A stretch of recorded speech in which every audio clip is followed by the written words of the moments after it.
எல்லாருக்கும் வணக்கம்.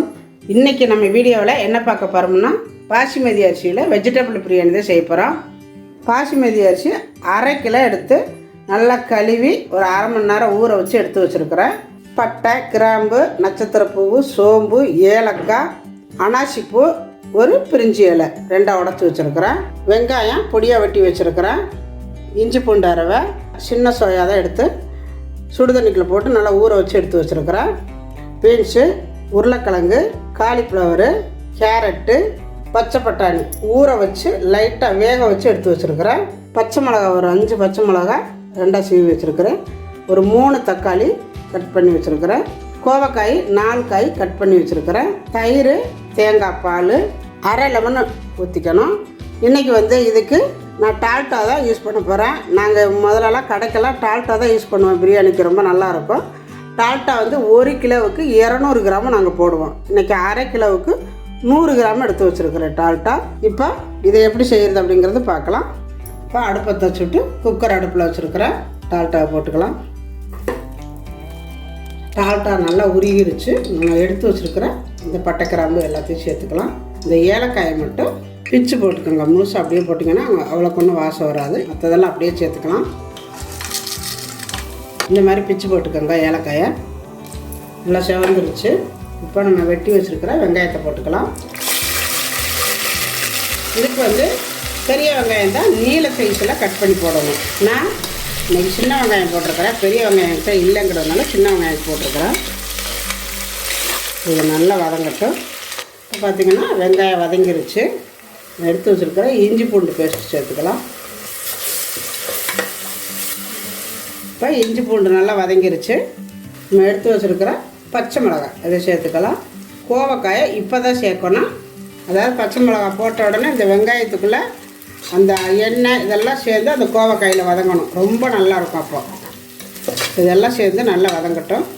அதாவது நம்ம டால்டா மட்டும் போட்டோம்னா ஆறினோன்னா சாப்பாடு கெட்டியாகி பிசு பிசுப்பாக இருக்கும். அதனால் கொஞ்சமாக ஆயில் சேர்த்துக்கோங்க. அந்த பிசு பிசுப்பு இல்லாமல் நல்லாயிருக்கும். கோவக்காய் அந்த எண்ணெய்க்குள்ள நல்லா இறங்கிருச்சு. இப்போ அது பிசு பிசுப்பு தன்மையாக இருக்காது. நிறைய பேர் கேட்பீங்க, இதில் கோவக்காய் சேர்க்குறீங்களா, நல்லா இருக்குமான்னு. கண்டிப்பாக நல்லாயிருக்கும். இந்த எண்ணெய்க்குள்ள போட்டு நல்லா வதக்குறதுக்கப்புறம் தான் மற்ற ஐட்டம்லாம் போடணும். அப்போ இந்த எண்ணெய் இதுக்குள்ளே சேர்த்தோன்னா அந்த பிசு பிசுப்பு தன்மை இல்லாமல் நல்லா எடுத்து சாப்பிட்றதுக்கும் நல்லாயிருக்கும். நல்லா வாசமாகவும் இருக்கும். இப்போ நம்ம வெட்டி வச்சுருக்கிறது தக்காளி சேர்த்துக்கலாம். பார்த்தீங்கன்னா தக்காளி வெங்காயம் நல்லா வதங்கிடுச்சு. கேரட்டு, பீன்ஸு, உருளைக்கிழங்கு, காலிஃப்ளவர் அதை வெட்டி சுடுதண்ணிக்குள்ளே போட்டு நல்லா கழுவிட்டு சுடுதண்ணிக்குள்ளே போட்டு எடுத்து வச்சுருக்கிறேன். இதில் கொஞ்சம் போல் உப்பு சேர்த்துக்கோங்க. இந்த பிரியாணி எனக்கு ரொம்ப ரொம்ப பிடிக்கும். அதாவது முதல்லலாம் அடிக்கடி நான் செய்வேன். எங்கள் பிள்ளைகள் இதுதான் கேட்பாங்க. மட்டன் பிரியாணி, சிக்கன் பிரியாணியெல்லாம் விட இது ரொம்ப நல்லாயிருக்கும். அதனால் இது தான் நாங்கள் அடிக்கடி செஞ்சு சாப்பிடுவோம் முதலெல்லாம். இப்போ இதில் தூள் ஐட்டம்லாம் சேர்த்துக்கலாம். கொஞ்சமாக ஒரு பிஞ்சு மஞ்சத்தூள் போட்டுக்கோங்க. மஞ்சத்தூள் நிறையா வேண்டாம். இந்த அளவு போட்டால் போதும். நம்ம ஏற்கனவே காரத்துக்கு பச்சை மிளகா போட்டிருக்கிறோம். ஒரு 1/4 ஸ்பூனு வெறும் மிளகாத்தூள், 1/4 ஸ்பூனு மல்லித்தூள் இதெல்லாம் சேர்த்து நல்லா கிளறி விட்டுக்கலாம். இது லைட்டாக வதங்கினதும் பச்சை பட்டாணி ஊற வச்சு வேக வச்சு வச்சுருக்கிறேன். இப்போ அதையும் சேர்த்துக்கலாம். சோயா ஊற வச்சது, புதினா, கொத்தமல்லி 2மே வச்சுருக்கிறேன். அதை சேர்த்துக்கலாம்.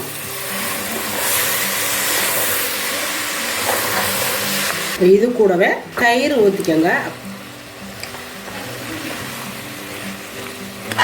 தயிர் ஊற்றிட்டு தண்ணியெல்லாம் சேர்த்தக்கூடாது. இந்த தயிர்லேயே இதை வதக்கி எடுக்கணும். அப்போ தான் அந்த காய் நல்லாயிருக்கும். இப்போ இது கொஞ்சம் நேரம் நல்லா வேகட்டும். காயெல்லாம் சேர்ந்து ஓரளவு ஒரு 3/4 வேக்காடு வெந்துருச்சு. நீங்கள் இதில் வேணால் சிக்கன் மசாலாவோ மட்டன் மசாலாவோ வேணால் போட்டுக்கலாம் கொஞ்சம் போல்.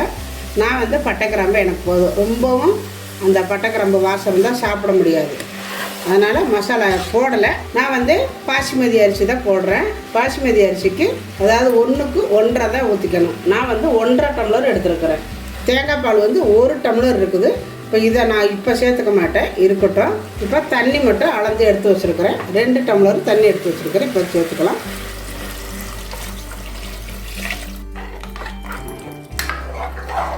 தண்ணி கூட சேர்ந்து ஒரு கொதி வரட்டும். ஏன்னா அந்த காயெல்லாம் இன்னும் கொஞ்சம் வேகணும்.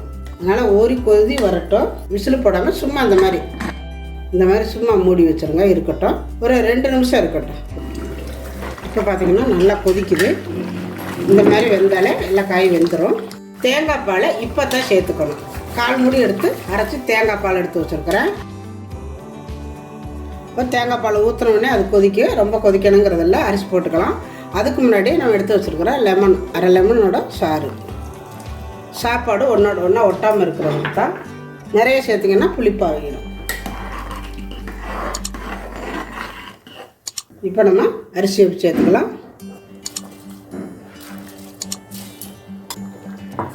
போட்டுட்டு நல்லா உடஞ்சி போயிடாமல் மெதுவாக கிண்டி விடுங்க. இந்த மாதிரி தண்ணியெல்லாம் வத்தம் தட்டி இப்படியே இருக்கட்டும், மூடக்கூடாது. லைட்டாக கிண்டி விட்டுக்கணும். இருக்கட்டும். அடுப்பை குறைச்சி வச்சுருக்கிறேன். ஸ்பீடாக இருந்துச்சுன்னா சாப்பாடு குழக்குறன்னு ஆயிரும். அரிசி போட்டு கொதிக்க ஆரம்பித்த உடனே அடுப்பை குறைச்சி வச்சுக்கோங்க. இப்படி மெதுவாக கிண்டி விடுங்க. தண்ணியெல்லாம் பாருங்கள் இழுத்துருச்சு. மூடி வச்சுட்டு இப்படி விசிலை போட்டுருங்க. அடுப்பு நல்லா ஸ்லோவிலே இருக்கட்டும். 3 நிமிஷம் இருந்தால் போதும். இப்போ இருக்கட்டும். இப்போ பாருங்கள் விசில் வர்ற மாதிரி இருக்குது. தூக்கி விட்டால் தான் வரும். இந்த மாதிரி இருக்கிறப்ப இப்போ அடுப்பை ஆஃப் பண்ணிடலாம். ஆஃப் பண்ணிவிட்டு ஒரு 5 நிமிஷம் இருக்கட்டும். இன்றைக்கி தயிர் சட்னிக்கு சின்ன வெங்காயம் தான் நான் இன்றைக்கி போட போகிறேன். ரொம்ப நல்லாயிருக்கும். நைஸாக வெட்டிக்கோங்க. அதான் ரவுண்டாகவே வெட்டிக்கலாம். சின்ன வெங்காயத்தை வெட்டி நம்ம தயிர்க்குள்ள போட்டு கொடுக்கும் பொழுது நல்லா சாப்பிட்டுக்குவாங்க. உடம்புக்கும் ரொம்ப நல்லது. பொடியை வெட்டும் பொழுது இந்த மாதிரி ரவுண்டாக ரொம்ப நல்லாயிருக்கும். பாருங்கள். கூட ஒரு 2-3 இலை புதினாவை நல்லா பிச்சு போட்டுக்கோங்க. ரொம்ப வாசமாக இருக்கும். கொஞ்சமாக சால்ட்டு போட்டுட்டு நல்லா கிளறி விட்டுக்கோங்க. தயிர் சட்னி இந்த மாதிரி கெட்டியாக இருக்கணும். அப்போ தான் குழந்தைங்களும் சாப்பிடுவாங்க. ரொம்பவும் நல்லாயிருக்கும். இன்னும் நம்ம சாப்பாட்டை ஓப்பன் பண்ணிக்கலாம். இப்போ இதில் நீங்கள் நெய் விடுறதுன்னா விட்டுக்கலாம். இன்னும் கொஞ்சம் நல்லா தூக்கலாகவே இருக்கும். பாருங்கள், சாப்பாடு நல்லா உதிரியாக எப்படி இருக்கு பாருங்கள். பாசுமதி அரிசியில் பிரியாணி பாருங்கள், ஒன்றோட ஒன்றா ஒட்டாமல் எப்படி இருக்கணும். இப்போ நம்மளுடைய வெஜிடபிள் பிரியாணி தயிர் சட்னி சூப்பராக ரெடி ஆயிடுச்சு. ரொம்ப அருமையாக வந்திருக்குது.